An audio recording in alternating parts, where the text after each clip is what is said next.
پاکستان پر اور ہماری معیشت پر بیرونی اعتماد بڑھ رہا ہے اور اس کی بڑی مثال سامنے آئی جب ملک کی معیشت پر عالمی سرمایہ کاریوں کا ایک اعتماد نظر آیا۔ یہ کل ہوا جب پاکستان نے $2.5 ارب کے یورو بانڈز جاری کیے، جبکہ عالمی سرمایہ کاروں نے ملک کی ضرورت سے 3 گنا زیادہ مالیت کے بانڈز کی طلب کی بولیاں دی تھیں اور بڈنگ جو ہوئی تھی وہ تقریباً 3 گنا زیادہ تھی جو پاکستان کی ضرورت تھی۔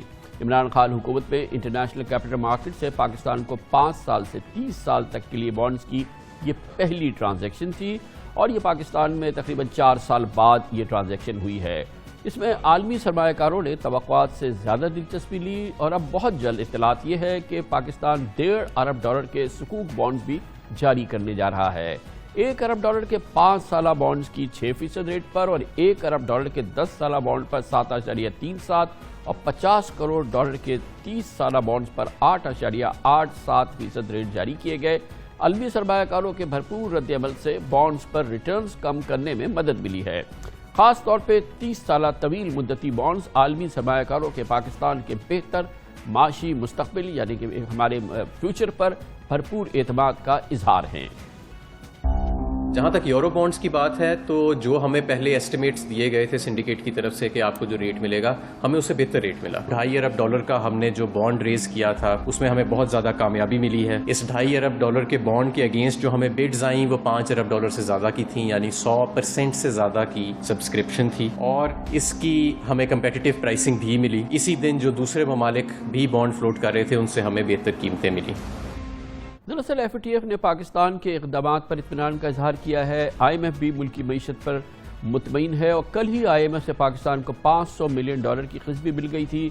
اس مالی سال میں یعنی کہ فروری تک $18 ارب 70 کروڑ کے ریمیٹنسز پاکستان میں آ چکے ہیں اور اس سب کا نتیجہ یہ نکلا کہ زر مبادلہ کے ذخائر پاکستان کے فارن ایکسچینج ریزروز بہت سٹیبل ہو رہے ہیں۔ پاکستانی روپیہ مسلسل مضبوط ہو رہا ہے اور اتنا مضبوط ہو رہا ہے کہ ہم نے حالیہ سالوں میں نہیں دیکھا۔ آج بھی ڈالر 34 پیسے سستا ہوا اور آج انٹر بینک میں ڈالر $152.75 پہ بند ہوا، پہلی بار 152 کی حدود میں داخل ہو گیا۔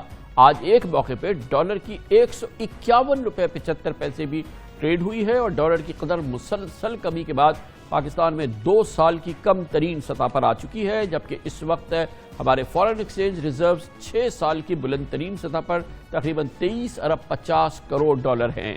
پچھلے سال 23 اگست کو ڈالر $168.43 کی بلند ترین سطح تک پہنچ گیا تھا۔ 9 مہینوں کے دوران ڈالر $15.58 سستا ہوا ہے، جس سے پاکستان پر بیرونی قرضوں اور اس کے سود کی ادائیگی میں 1800 ارب روپے کی کمی آ چکی ہے۔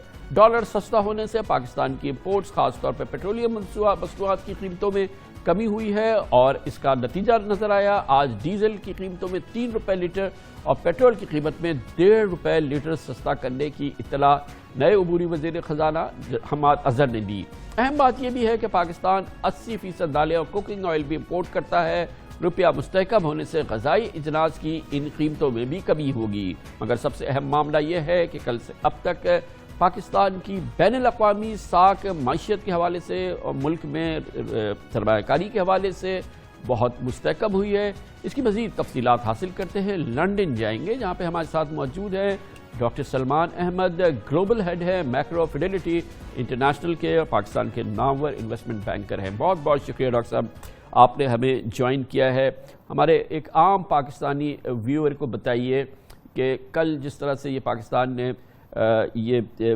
پاکستان نے یورو بانڈ فلوٹ کیے، اس پہ جس طرح سے رسپانس آیا اور پھر جو پاکستان نے جتنا اس کی ضرورت تھی اس نے وہ حاصل کیا، کیا یہ ظاہر کرتا ہے کہ انٹرنیشنل جو انویسٹرز ہیں وہ پاکستان کی موجودہ معاشی صورتحال پر اور اس کے فیوچر پر یہ ان کے اعتماد کی عکاسی ہے؟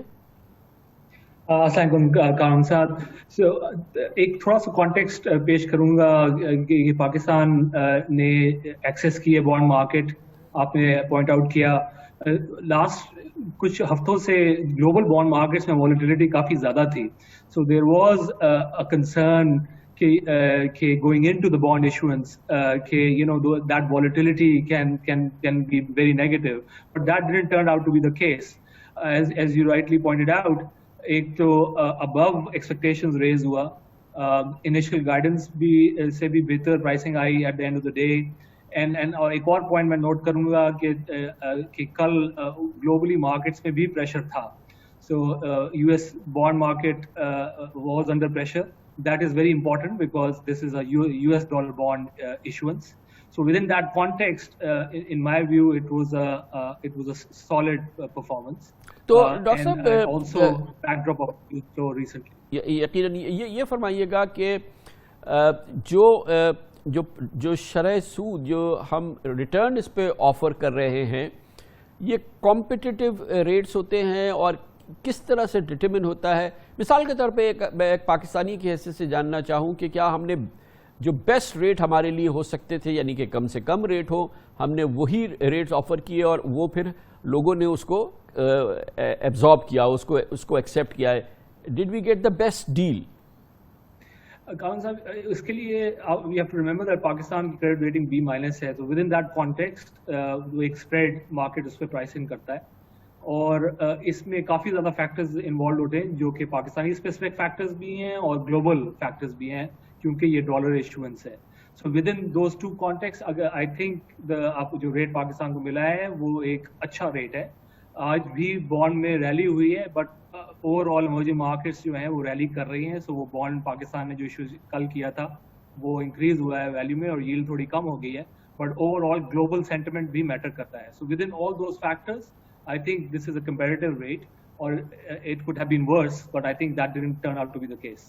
یہ فرمائیے گا کہ کوئی بھی انٹرنیشنل انویسٹر مثال کے طور پہ پاکستان میں سرمایہ کاری کرنا چاہ رہا ہو تو پاکستان کے جو مجموعی حالات ہیں وہ دیکھے گا لیکن ظاہر ہے کہ اس کی نگاہ معیشت پر ہوگی. پاکستان IMF پروگرام کے اندر ہے. پاکستان نے یہ انٹرنیشنل بانڈز اپنے فلوٹ کیے ہیں اور پھر پاکستان کی جو مجموعی ریزروز کی سچویشن ہے جو ہمارا ایکسچینج ریٹ اس وقت کافی مستحکم ہو رہا ہے اور اس میں کافی بہتری ہم دیکھ رہے ہیں. کیا یہ ہیلپ کرتا ہے انٹرنیشنل انویسٹمنٹ کے لیے انویسٹرز کے لیے یہ تمام جو فیکٹرز میں نے گنے؟ جی آئی تھنک لاسٹ 1 ایئر سے پاکستان میں اکنامک اسٹیبلٹی آ رہی ہے اور سب سے امپورٹنٹ تھنگ یہ ہے کہ نیشنل ڈسکورس میں macro economic stability is becoming a big topic and this is important کیونکہ ہم نے ہسٹوریکلی اس کو اتنی امپورٹنس نہیں دی. اور اگر آپ دیکھیں ریزروس کی جو آپ بات کر رہے ہیں یہ بہت کرٹیکل فیکٹر ہے because it's a very indicative کہ بھی کہ پاکستان بیلنس پیمنٹ کرائسس میں دوبارہ تو نہیں جا سکتا. So in the short term it is a very positive factor کہ ریزروس بڑھ رہے ہیں but long term structural reforms are still needed کیونکہ ہم کو we will have to ensure کہ دوبارہ سے ہم بیلنس پیمنٹ کرائسس میں نہ چلے جائیں اور دوبارہ سے وہ سائیکل دوبارہ ریپیٹ نہ ہو جائے. But as things stand, it is on an upward trajectory. But if I were to say کہ permanently ہمارے problem solve ہو گئے ہیں, that would not be the case. That would be too early to say. اور یہ جو doctor صاحب آگے ہم ایک مزید $1.5 بلین کے سکوک کر رہے ہیں which is Islamic form of bonds. کیا ایکسپیکٹیشن یہ ہے کہ more or less اسی قسم کا رسپانس آئے گا؟ I think so. I think this was a good development کہ پاکستان 30-year bond issue کیا ہے so that آپ کا long end of the curve پہ ایک bond ہے and our duration matters. 5 سال 10 سال کا bond issue کرنا is a very different thing from issuing a 30-year bond کیونکہ 30-year bond میں investors like us have to take a longer term view اور اس میں this is a vote of confidence by the market کہ 30-year bond Pakistan can issue a 30-year bond. So Sukuk maybe I think it should give optimism and cause for encouragement, but at the same time it also is the responsibility of the government to make sure کہ جو promises investors کے ساتھ کیے ہیں اور stability promise کی ہے وہ implement who on a longer term basis کیونکہ اب ہم 5 سال 10 سال کی بات نہیں کر رہے, we are also talking about a 30-year period which is a long period. Doctor صاحب کل بڑی ایک امپورٹنٹ ڈیولپمنٹ ہو گئی تھی. کل یہ فائنل دن تھا, پرائسنگ لاک ہونی تھی اور ایک رات پہلے جو ہے پاکستان کے فائنانس منسٹر کو سیک کر دیا گیا تھا اور وہ فائنانس منسٹر جو کہ اس پورے گیم شو کو رن کر رہے تھے. یقیناً یہ ایک ٹملچیوس ایونٹ تھی آئی گیس فار تمام انویسٹرز اور جو بینکس ہمارے ایڈوائزرز تھے, لیکن اس کے باوجود اس کو ایبزارب کیا بڑا مارکیٹ نے اور کوئی اس کا ہمیں کوئی منفی ہمیں کوئی نیگیٹو آؤٹ کم دیکھنے میں کو نہیں ملا. یہ بڑا ایک انپریسیڈنٹڈ سینیریو آ گیا تھا. To be fair with you, یہ جو abrupt departure تھا it was very worrying کیونکہ ایک دن پہلے آپ نے نوٹ کیا bond pricing lock ہونے سے پہلے اتنا بڑا departure کی نیوز آ گئی and it was middle of this bond road show. So there was some concern going into the morning کہ اس کا کافی نیگیٹو افیکٹ آ سکتا ہے. So within that context, the fact کہ صبح کی pricing سے جو guidance دی گئی تھی, the end final pricing was tighter is a positive development. And I think it is also a lesson to be learned in the short term about planning of these announcements. Kyunki, as you rightly pointed out, it was in the middle of the bond roadshow. But the communication which came out was positive. So proactive communication government se, which I think helped. تو doctor صاحب یہ فرمائیے گا کہ یہ تو ہم نے یہ پازیٹیو سائڈ کی, لیکن جو آپ کے پرسپیکٹو سے آپ کی کمیونٹی اگر پاکستان کو جب دیکھ رہی ہوتی ہے تو وہ کیا معاملات ہیں جو ان کو کنسرن کے ہوتے ہیں, جن میں ان کو تشویش ہوتی ہے ہمارے کاروبار یا معیشت کے حوالے سے, جو کہ آپ مشورہ دینا چاہیں ہمارے جو ڈیسیشن میکرز ہیں کہ ٹو میک اس مور پریزنٹیبل اٹریکٹیو, وہ کیا چیز ہے جو ہم نہیں کر رہے؟ کامران صاحب, اس میں تو ہماری سب سے بڑی جو ویکنس ہے وہ لانگ ٹرم گروتھ اور ٹرینڈ گروتھ جس کو کہتے ہیں. ایز ایمرجنگ مارکیٹس ہمارا ٹرینڈ گروتھ جو ہے وہ ہسٹوریکلی 3-3.5% کے قریب ہے, even though we should be growing at 8-9 اور 10%, جس طرح China started growing after 2000. This is the kind of potential we have, given that we are such a young population. It's a dynamic country. So that is the kind of potential we should be aiming for. اور اس کے لیے کافی policy ری think کی ضرورت ہے. Jio economics world آ چکا ہوا ہے, which is that you have to think about not only our geostrategic priorities, but also how economics links in with it. Macro stability is very important. India, China, and their relationship with the West is in a flux. China اور US کا role is in a flux. So یہ ساری چیزیں اب ہمیں سوچنی پڑیں گی with a 25-30 year horizon. اور اسپیشلی فار انویسٹمنٹ کمیونٹی, آپ نے 30 year bond issue کیا ہے. If you want to do more of these bond issuance, this kind of factors are important. So the critical question is کہ ہمارا جو trend growth ہے وہ بہت کم ہے compared to the kind of dynamics and factors we are. گویا آپ جو سب سے اہم بات یہ کر رہے ہیں ڈاکٹر صاحب, وہ یہ کہہ رہے ہیں کہ ابھی ہم 3% گروتھ کی بات کر رہے ہیں, اور آپ کے پرسپیکٹو سے جو آپ پاکستان کے نمبرز دیکھتے ہیں, حالات دیکھتے ہیں, ہمیں تو 9-10% کی گروتھ ہم حاصل کر سکتے ہیں. یہ خواب نہیں ہے, یہ ڈویبل ہے. اور اس کے لیے کیا بیسک ریسیپی کیا ہوگی؟ آئی تھنک کامران صاحب, اس میں ہم لوگوں کو ان کنٹریز کو دیکھنا چاہیے جنہوں نے یہ کیا ہے, کیونکہ آپ نے رائٹلی پوائنٹڈ آؤٹ یہ خواب نہیں ہے. There are countries who have done it and in our life Times.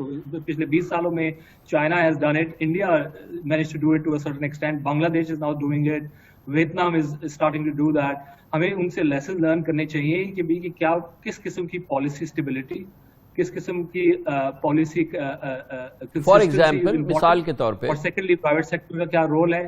سو یہ روٹ اینڈ برانچ تھنکنگ کی ضرورت ہے کہ اگر ہم لوگ 8 اور 9% پہ کیسے جا سکتے ہیں, اور the dialogue and the narrative has to shift towards 8 and 9, not کہ جی 3 پہ کیسے واپس آنا ہے.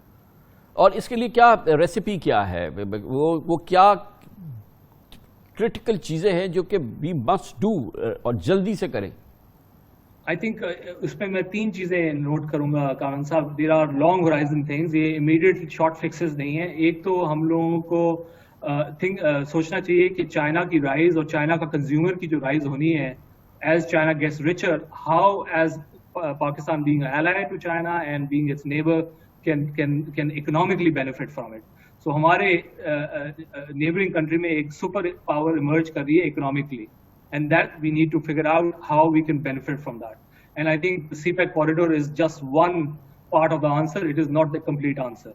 دوسرا point I would raise is کہ banking sector کے role کو سوچنا چاہیے, کیونکہ ہمارا banking sector is one of the few banking sector in emerging markets جس کی credit penetration in the economy is very low. It should be much more supportive of the growth of the economy.